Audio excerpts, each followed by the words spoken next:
ស្នេហាវាធ្វើឲ្យយើងមានអរម៉ូនមួយយ៉ាងវាក្តៅភីភីចេញពីក្នុងខ្លួនមកហើយ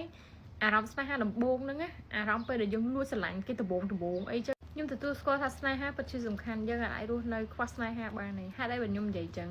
នៅពេលណាដែលខ្ញុំធ្វើវីដេអូស្នេហាគឺផ្ទុះខ្លាំងមែនផ្ទុះមែនតែនហ្មងចឹងបានន័យថាមនុស្សដែលផ្ដោតលើស្នេហាកំពុងតែឈឺចាប់រឿងស្នេហាគឺច្រើនតែខ្ញុំចង់និយាយថាចេះអ្នកទាំងអស់គ្នាគ្រាន់តែឈឺចាប់រឿងស្នេហាមានអីខុសក៏មានអីអាក្រក់ដែរតែគ្រាន់តែថាយើងទុកវាបន្លាយសិនយើងត្រូវគិតសិនណាស្នេហាវាអាចធ្វើឲ្យយើងរីករាយភីងពណ៌สีชมพูមានកម្លាំងចិត្តនិយាយរួមស្នេហាវាធ្វើឲ្យយើងមានអរម៉ូនមួយយ៉ាងវាក្តៅភីភីចេញពីក្នុងខ្លួនមកហើយ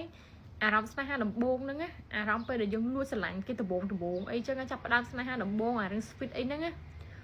វាភេងហើយខ្លួនរបស់យើងវាស្រួលខ្លួនមែនតើហ្មងសូម្បីតែស្បែករបស់យើងក៏ស្អាតជាងមុនដែរអាពេលដំណើរការស្នេហាជោគជ័យដំបូងតែអាស្នេហាហ្នឹងវាជោគជ័យដំបូងមកផ្លែតហ្នឹងទេភេងមកផ្លែតហ្នឹងទេ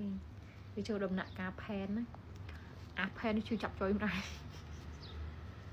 បន្ទាប់ពីភេងស៊ីជម្ពូស្រស់ស្អាតធ្វើឲ្យអរម៉ូនឡើងបញ្ចេញស្អីអរម៉ូនយើងគឺប្រែមកអារម្មណ៍របស់យើងល្អខ្លាំងហ្មងតែតែចូលដល់ផែនហើយអ្នកទាំងអស់គ្នាពិភពលោករបស់នេះគឺជួមហ្មងជួមខ្មៅកក្លាក់ចូលដល់ដំណាក់ការជួមនេះណាអាចចូលដំណាក់ការផែនឈឺចាប់នេះណា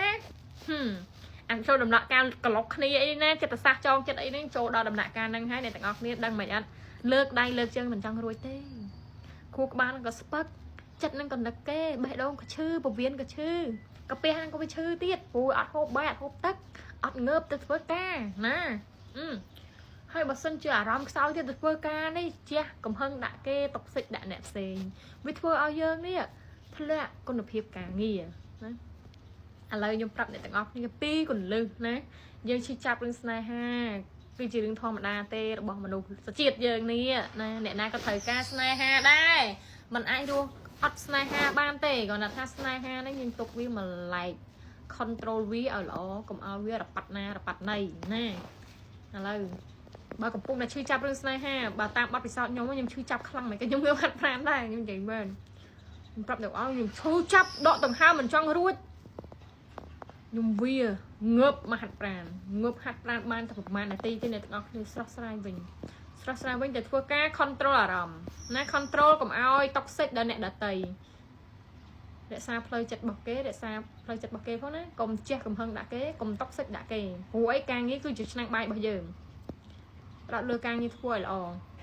control អារម្មណ៍ស្នេហា toxic ការឈឺចាប់នឹងកុំឲ្យធ្លាក់ទៅលើអ្នកដទៃនៅពេលនោះអ្នកទាំងអស់គ្នារីកចម្រើនពេលដែលរីកចម្រើនរឿងការងារវាអត់មានប៉ះពាល់រឿងការងារមានប៉ះពាល់អីទេអ្នកទាំងអស់គ្នាខំហាត់ប្រាណធ្វើអីល្អសម្រាប់ខ្លួនឯងអ្នកទាំងអស់គ្នានឹងគិតថាស្នេហាវាជាចំណែកមួយជ្រុងតូចមានក៏បានអត់ក៏បានតែបើសិនជាអ្នកទាំងអស់គ្នាយកស្នេហាដឹកមុខអ្នកទាំងអស់គ្នាស្ប៉ាបនៅនឹងឯងគ្មានធ្វើអីកើតទេព្រោះស្នេហាតាមចំណាំវាល្អតែដំបូងទេចុងក្រោយវាដូចតែគ្នានឹងវាឈឺចាប់វាអីដូចតែគ្នាទេវាមិនអាចល្អមកជីវិតទេខ្ញុំចង់និយាយចឹងអញ្ចឹងកុំយកស្នេហាដឹកមុខជីវិតរបស់យើងមានរឿងជាច្រើនដែលត្រូវធ្វើគោលដៅក្តីសម័យការងារលុយកាក់ភាពរីកចម្រើនខ្លួនឯងសុខភាពនិងមនុស្សជាទីស្រឡាញ់